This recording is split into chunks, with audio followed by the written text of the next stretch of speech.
Излегува од рамките на подредената слика за јавноста и го отвора срцето пред публиката.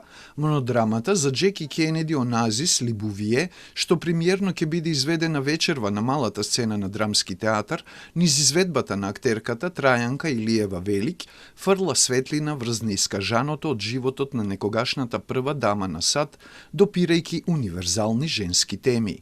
Зборува за многу теми кои што и биле проблем во животот на некој начин, може би ја фрустрирале, но тогаш не смеела да говори за нив, се разбира.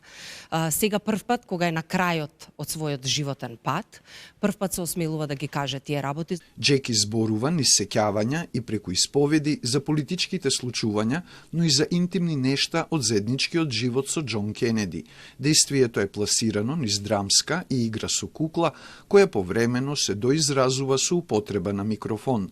Монодрамата е исечок од представата Драми на принцезите, која по текстот на Нобеловката Елфриде Јелинек во 2024 година ја постави словенечката режисерка Жива Бизовичар, според драматизација на Ник Жнидаршик. Поради херметичноста на првиот дел, представата не заживеа, но остана монодрамско парче кое Велик и Бизовичар го пренаменија за малата сцена на Драмски театар. Голем број од колегите ми го предложија нештото. Во случај да не оди Драми на принцезите на репертоар, не знам, или евентуално кога ќе падне од репертоар, да ја направам монодрама, дека не смеам да испуштам таа шанса. Со мерка во емоциите, без патетика во солзите и низ говор со перфектен стандарден македонски јазик, Трајанка Илиева Велик направи монодрама која подсетува на старите добри времења во театарот и гарантира долг век на репертоарот на Драмски.